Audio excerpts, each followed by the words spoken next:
So this year I've been playing quite a lot of PlayStation, so I've ended up getting quite a lot of platinum trophies. So I thought I'm going to make a bit of a tier list on just what was good, what was bad, and as you can see I've got some real variety here to have a look at. But I will start by saying that it has been a bit of a weird year for gaming for me, because before 2025 I was like sworn to PC gaming, that's all I'd do, but I kind of moved over to Xbox a little bit at the start of the year, and then I kind of pivoted to PlayStation just because I felt like I enjoyed the trophy system a lot more there. And the big reason that I've been getting into console gaming is the trophies and the achievements and things. They're just way more impactful on console. So yeah, these are the platinums that I've got this year, starting from about halfway through the year, which is quite a lot, honestly, just what I'd normally get, because before starting this I had 6 platinums, I think, so definitely more than doubled my total. And obviously we've got 2 games here which don't have a platinum, but I did 100% them, so I'm going to count them anyway. So these are organised in order of when I unlocked them. So first we got Persona 5. But yeah, this is a game that I just kept replaying and replaying. I just loved it so much when I was a teenager, and I thought, going back to it, I was kind of skeptical, just because I thought I bet it's not going to hold up as much as I thought it did, because I'm older now and I can't relate as much to Joker and the rest of the cast because I'm just not that age anymore. Going back, yeah, I know I really enjoyed it, and this game kind of like got me back into PlayStation. Definitely did, actually, because it was like absolutely brutal to get the platinum for this. And I had a save that I'd done partway through when I was like playing it over and over again in hype for the Royal, which I've still not completed the Royal, but we won't get into that. It was about halfway through the game, I think, so I was playing that out and I got to the end just before the final and I was like, hold on, I've not got all the confidants done. And it turns out that I'd locked Kawakami because there was some interaction that I missed with her, so I had to play through the entire game again, which I wasn't looking forward to at all, even though I was having a blast.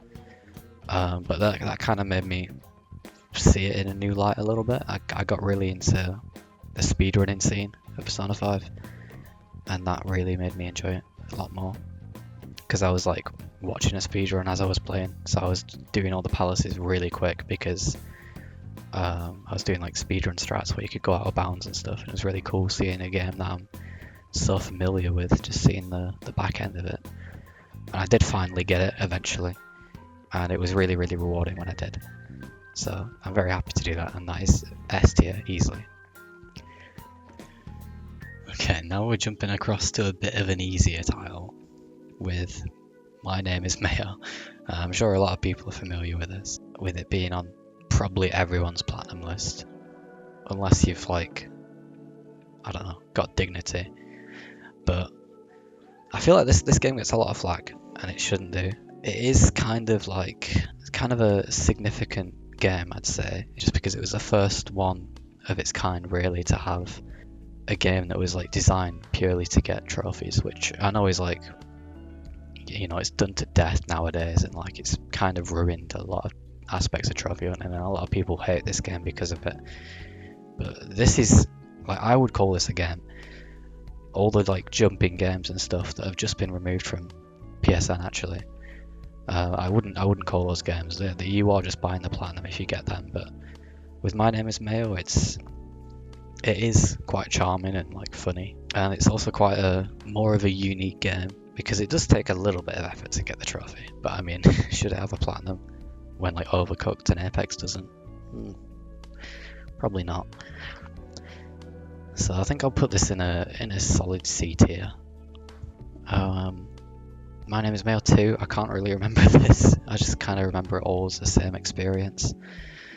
I think I'll probably put that in C tier as well, because again, it's like quite charming and quite funny. Better than I thought it was going to be, in all honesty. And I think I'll move My Name is Mayo 3 as well. I'll put that in D, because that kind of dragged on. There was a big tedious scene at the end where you got to walk through this forest, and like, I get what they were doing, but it's like, do I really have to spend like half an hour holding forward on my controller? Especially in a game like My Name is Mayo, like there's no skill tied to it, and overstayed its welcome a bit. And also, if you didn't know, I don't get any games digitally on console. I only buy physical games, so this was it's a Green Lava Studios compilation disc, so it had the My Name is Mail trilogy and Mr. Misagi. And Mr. Misagi is such a weird game. Like, I'm gonna put that in C as well. It's another easy platinum, but it's like really weird. And you can have your controller give you like massages and stuff, and it's just it's interesting. I'll give it that. It's very unique. It's kind of a dating sim, I think. But it's definitely a lot harder than the My Name is Mail games. But still the same amount of charm that Green Lava Studios puts into things. Okay, next we've got Modern Warfare 2019. Never been a huge Call of Duty guy. I don't know, it didn't really intrigue me as much. It was only when I learned that apparently it's not a game that you can get on PlayStation 5. I don't know if that's true, but I thought that was the case. So it kind of pushed me to play it a little bit more because I had a PS4 and I was like, you know, making use of my PS4. And if I ever got a PS5 at the time, it's like I'd want to play it. And also like a lot of people that because I was in like the platinum sphere on YouTube, so I was getting all the platinum content. And this was recommended by a lot of people, and I also recommend it surprisingly enough.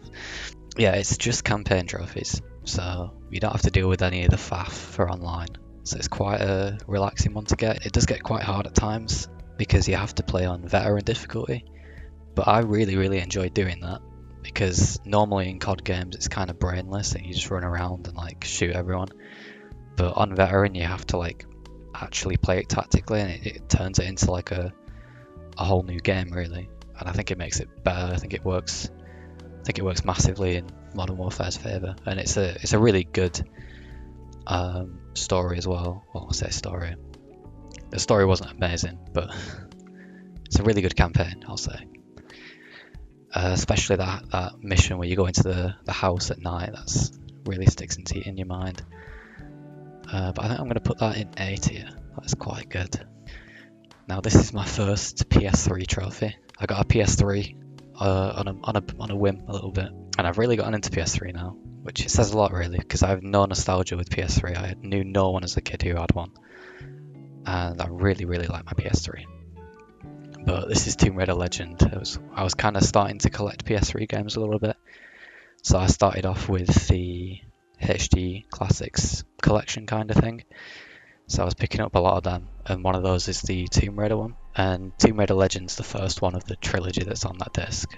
I feel like it's a game which doesn't get enough attention. It's like criminally just underappreciated, I'll say. It's really good, I thought. It's a great game to go for the platinum on. So if you've not done it, and I mean I'm sure a lot of people on here haven't heard of it or have heard of it but never played it, I really recommend it. It's just classic Tomb Raider. Like, imagine what that would be like, and that's just how it plays. But it is quite refined and it feels pretty snappy. Story was fun, and the trophies were quite easy to get. And if you missed one, you could just kind of go back and get one, as long as you're playing it on Legend difficulty, which isn't too hard. But yeah, I do feel like this Tomb Raider trilogy is kind of left in the dust a bit, because people are always talking about the Survivor trilogy, because that's like the most modern one. And then whenever anything gets remastered, it's the original trilogy from the 90s. So this is kind of the middle child and it just gets neglected. But I do really recommend this if you've got a PS3 lying around. I think it's probably the lowest tier, because I really enjoyed this game. Alright, moving on, we've got Skylanders Imaginators. I know if any of you are familiar with the like Skylanders world, this game is like a lot of people hate this game. Battle Superchargers actually. But I mean, I know it's some people in the Skylanders community's favourite game, which is like, it could never be my favourite because it's just not got a soul.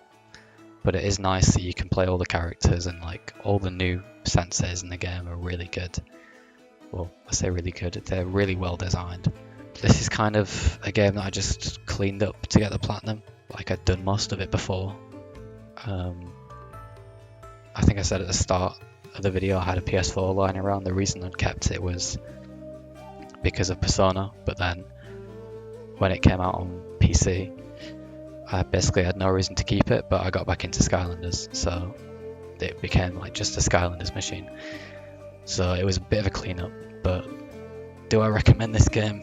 Probably not. I mean, if you're a fan of the Skylanders series, definitely lead your way up to it.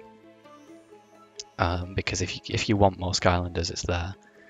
But I wouldn't really recommend anyone to start on this game or like even go for this game when every other Skylanders game is better than this. However, if you are looking for just one Skylanders game to play, like just to drop in every now and then and play Skylanders, this is great for that because you can play all your figures and you can just kind of like chill in the arena and stuff. But if you are wanting to start one, I'd say start with the first one or Giants, and if you've not got 360 or a PS3, definitely pick up Swap Force. But I think I'm going to put this in B tier because it's a fine game. Like, it's not a great game really. I do enjoy it because I like Skylanders, but it's compared to all the others, it's really bad. And then the platinum itself is quite annoying as well. There's a lot of trophies that are tied to doing. There's this infamous cake part, which if you're familiar with the Skylanders community, you'll know exactly what I'm talking about. But this game was like pretty rushed. So to pad out the story, they had you do like miscellaneous missions, which are like randomized. So you need to do these missions, and there's trophies tied to doing missions in certain locations. And this was really buggy for me. Like I had to repeat that quite a few times to get it to pop. But all the rest of the trophies are very simple to do. It's the only Skylanders game, aside from the first one, that you don't need to do on Nightmare mode. So it's quite easy in that regard. But also, like, if you've not got any Imaginators figures, you're gonna have a hard time because it's borderline impossible to play without a sensor. Alright, next we've got Minecraft PS3. Yeah, it's a good game. It's a nice little trip down memory lane.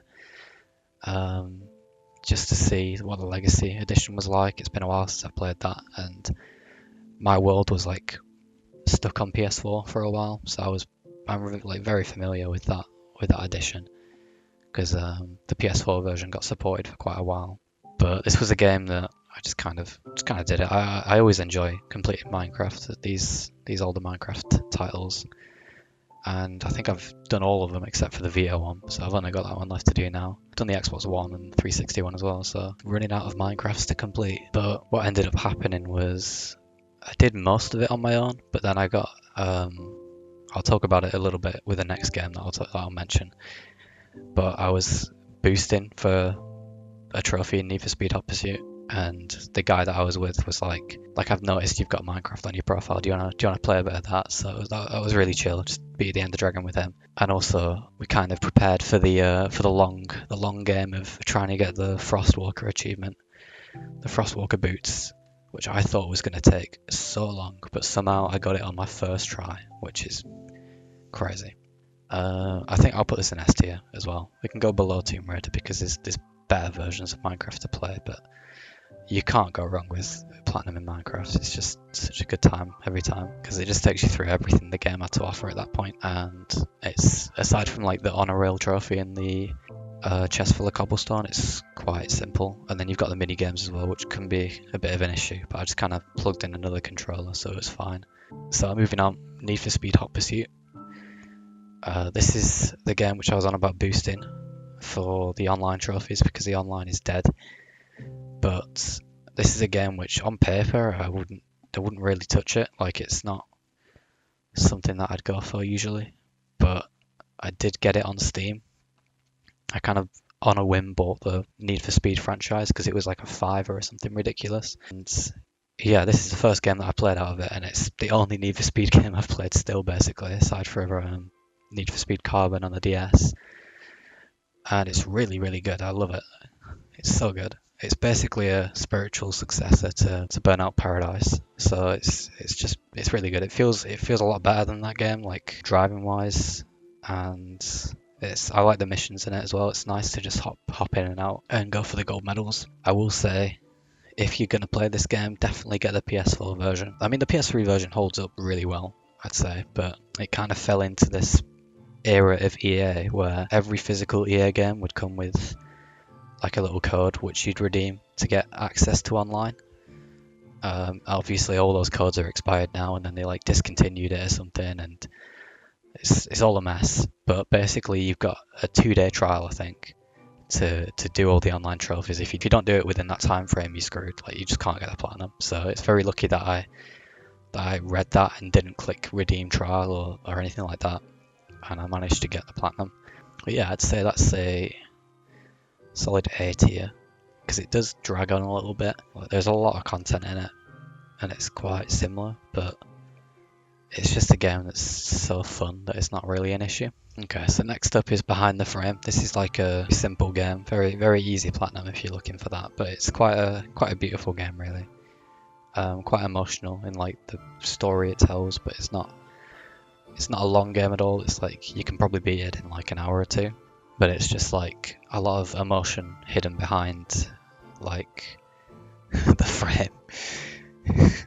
Hidden behind like subtext, I suppose. I feel like it should probably go in A, but like I didn't really have that much of a memorable time with it, if that makes any sense. I did really enjoy it as well, but it's just like a very short game, and that's never an issue with me. I just feel like it's not a very memorable trophy experience compared to like any of the other titles, but I suppose you'll get that with any short game really, because you're not putting as much time. Like I can't even remember the differences between the My Name Is Mayo games. Okay, this is the big one. We got Red Dead Redemption. This took quite a while. I played this on my PS4, and it was the console would get so loud when I'd play this. It was just ridiculous. I'd walk down 3 flights of stairs in my building and I could still hear my PlayStation sounding like a leaf blower. But I mean, if you're on PS4, you'll get what I mean. Yeah, this game is really good. I love Red Dead. I'm currently doing Red Dead 2. But Red Dead, it's got a really good story, really fun gameplay. It holds up great. It does get quite grindy at times though, which definitely pulls it down a bit. I do know the missions for unlocking all the outfits, that was what really kind of made it overstay its welcome for me. Like getting that 100% was really drawn out. Nothing's as well tracked as it should be as well. Like I mean things are tracked in the game, but it's like really finicky to find the menus. I remember like it'd always take me like 3 minutes to find how many bounties I'd done in one specific area, but it's that kind of thing for the 100%. Like I don't understand why they made you do 8 bounties in Mexico and 12 in somewhere else and 8 in somewhere else, and it just kind of got a bit much. But it's really good. I'll put it in A. It's been a good game. It's a good game. I do recommend it. The platinum's good. All things considered, there's no online trophies in like the PS3 version, so it's definitely a lot easier in that regard. But it can get a bit grindy, so be prepared for that. But it's not anything that you'll find too much struggle with. I've heard a lot of people complain about not being able to get the Chupacabra to spawn in Undead Nightmare, and also the same with the Unicorn. But for somehow when I played, I think I got it in the first 5 minutes of looking, and then as soon as I killed the Chupacabra, the Unicorn spawned. So I was kind of sorted. Right, I got a PS5 for Christmas, so this is the first game that I played, because it comes with your PS5 if you didn't know, Astro's Playroom. This game was really good. I really enjoyed it. It's got all like the history of PlayStation, and it really shows off how cool the DualSense is, and it's made me really hyped to play the full Astro Bot game that exists. But I think I'll get that when it comes down in price a little bit. But yeah, this game's great. I don't know what to put it in, A or S tier. I'm going to put it in S tier actually. You know, even above Minecraft. This game it's really fun. It's really short. There's never a point where you're stuck, if you get what I mean. everything's well documented in the game, and like you can just, if you've missed something, you can just go back to it, and it's a really really fun game. So if you've got a PS5, there's no excuse for you not to get the platinum on this. It's just, I do recommend it a lot. Now this one's a bit of a weird one. I don't know how many people will be familiar with The Chase, but if you live in the UK, you'll know what it is. But it's this game show where just four regular people go up against a quiz master and have to like answer more correct questions than them, basically. But yeah, this is kind of a gag gift that I got for Christmas, and it is. I wasn't intending to platinum it, but it just kind of happened. It's a really really easy platinum. It released only in Germany. I don't speak German, but it was pretty fun to play with the family on Christmas Day, which I know is a really exciting thing to do on Christmas Day. But yeah, I mean, we had some good laughs with it, and I kind of unlocked most of the trophies after that, and I just looked at the list. I had to translate the list, but the list was really easy. Like I could just kind of do it myself in about 10 minutes, so I just did that, and I got the trophy. This game is really bad. I wouldn't recommend it at all. It's a D. That's come out of left field a bit, but yeah, no, this game's terrible. Like, I think even if you're a big fan of The Chase in Germany, I'll put it over My Name Is Mayo 3 because it was a good laugh, but it's not a well-made game at all. It's just funny because it's The Chase and it's in German. Okay, next up we've got Colouring Book. This is another crap platinum, basically. This is a game, I saw a news article on my phone pop up that just said, get this free game for an easy platinum. I thought, yeah, why not? So I did. It's free. If you want a cheap and easy platinum on PlayStation, get Colouring Book. It takes about 20 minutes and you'll get a platinum with it. It's not good. Like, I think maybe if you had a really young kid, they'd probably have some entertainment with it, but even then I think it'd frustrate them more than anything because like the menus are really like finicky to navigate, and it's not a very intuitive game, but it's an easy platinum, so if you're into that, there it is. Next we've got Minecraft for the PS5. This is a game which was really easy for me to do because I've got a crazy world on Bedrock, so it's kind of a game that I kind of like force myself to get through because I've got a really old world on Minecraft. I kind of knew that if I had trophies looming over my head, I wouldn't be able to like just play my world regularly, so I just wanted to get it out of the way and done, and it didn't take long at all. Aside from the wait 100 days, that was a bit annoying, but I'm going to put this in B, honestly, because I personally didn't have a great time with it, but it is 100% my fault because I just rushed through it, so I'm sure that if you played modern Minecraft, you'd have a blast, and especially like creating a new world and stuff. I do recommend that for these for the Minecraft trophies. This is probably the biggest game I've done this year, which I don't know, maybe Persona 5 is, but GTA 5. Yeah, I don't know what prompted me to start playing it, but something did, and I played it enough to get the platinum. It's really good. It's a good game. Obviously, it's GTA 5. Like, I'm trying to remember what trophies I had to do. It was kind of a cleanup for me because I'd done the story at some point and I played a lot of the online as well from when I was younger. So I just had to do some cleaning up, which is pretty daunting, honestly. It's probably the worst part of the platinum. It was pretty fun, all things considered. Aside from the collectibles got really dragged on. Like, they're not on the map for starters, which is annoying, but you can get around it by using the GTA website. It links to your game and stuff, which you can like, and you can see it, which I thought that's really cool. But then I thought, wait, why isn't this just in the game? Like, I was having to deal with this website which kept like going down and stuff, so it was really annoying. Like, sometimes I'd go on and think, right, I'll get the rest of the spaceship parts or whatever, and I'd log on to do it, and the social club thing would be down, so I wouldn't be able to look at the map. But I did end up getting it. I think if you are going for all the collectibles, the best thing to do is to try and avoid getting any of them in story mode, because like flying under bridges, that was so hard for me because I'd got quite a few of them already. So I went through a video following a path of how to find them all, and I went through that twice because some of them weren't popping, but it was like, have I done it already? And it ended up being this one that's like under this little archway, like in the sea. It's like, how did anyone find that without a guide? But the missions, getting gold and everything, it's really nice that you can focus on one specific challenge. And say if you like needed to not take any damage, you could do that in one run and then go back in another run and get the ones where you need more headshots. And that's really good game design, where it's like the most skilled players are rewarded because they're playing better, so they get it quicker. But the people that aren't as skilled can kind of go through, and it's a less frustrating way for them to get through it because they can just focus on doing one thing, which a skilled player may be able to do all three of them at once. I know that Red Dead 2 doesn't have this, and you've got to do everything in one run, which is a bit of a shame. But and then finally the online trophies for this. These were really fun, honestly. Which I think it was only fun because I had a friend doing it with me.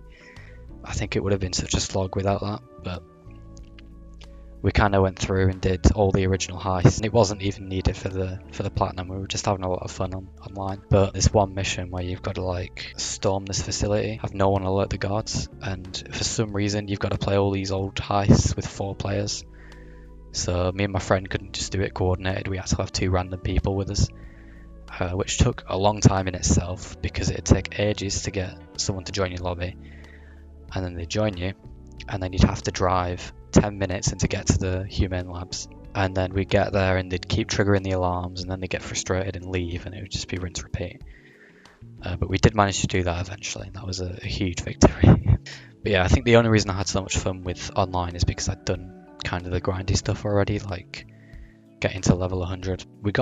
Me and my friend got through most of the numero uno trophy together, which was really easy to boost.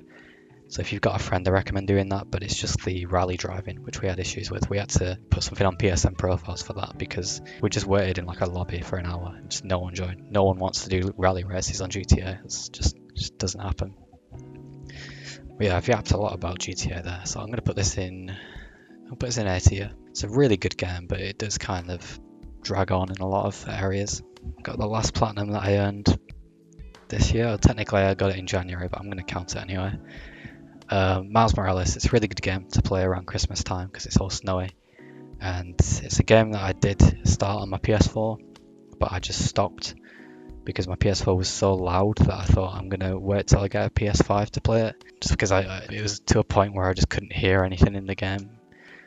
I thought it's kind of like compromising my experience a bit. But yeah, it's great. I'd say it's better than the first Spider-Man game. The characters are a lot more fleshed out and likable, and there's less fluff in it as well. Like there's less parts where you've got to like walk around as Mary Jane and stuff. It's just better. So I think I'll just put this in A. Like I didn't feel particularly challenged by it, as I think the issue a little bit, and it was a bit annoying that you had to go through New Game Plus again, even though it's a really short game. So it wasn't hard. It was just like, I mean, I suppose they did it to just pad out the story, and then we've got the auto pop as well, which is like, I'll just put this in D. I don't know. It will go in B actually. Like I just opened the game and got all the trophies, which I am thinking of making maybe a video on that, just like about auto pops, because it's pretty like insane that I just got a PS5 and I was playing the PS4 version still, because I thought I don't want to play the PS5 version because then I can like auto pop the PS5 version. So I feel like a bit of a disconnect there. But yeah, we've got the 2 games which don't have platinums. Overcooked, it's fun. I'll put it in C, honestly. Top of C. It's fun, but I wouldn't recommend it. Definitely go for the remastered version, because it's definitely like, it's quite clunky compared to that, and also like the graphics are getting a bit dated on it as well. It's just, when you've got such a glaringly better version, just go for that. And then Apex Legends, which, yeah, this was the PS4 version. I'll just put it in B, honestly. It's fine. Like, I love Apex, but as a platinum experience, it was quite fun, like going through and getting a win with all the legends. But it did get pretty frustrating at times, just because the lobbies seemed to be just unreasonable. Like we were getting in on the little skill distribution thing at the bottom. We were getting in lobbies that were at the far right of that every single time. So we're just getting slammed. I do play it in esports, but that's on PC. So it was a pretty interesting experience getting to play consoles, because like it did make me realize that a lot of stuff that I do on PC that I get away with, like just peeking wide and stuff, and just taking unnecessarily wide angles, I suppose. That's something that I don't do as much now, because if you do that on console, you just die. Like everyone's got such good aim and such bad movement that you will just die. So it's definitely made me a bit more of a conscious player, which is good. But yeah, it did drag on a bit. But yeah, this is the tier list. Hope it's not too controversial, me putting Miles Morales in A tier and Overcooked in C tier, but I'm just kind of going off how much fun I had doing the trophies. But yeah, thanks for watching. If there's any of these placements that have really triggered you, let me know. And also if you've had like vastly different experiences in these titles as well, it would be interesting to know.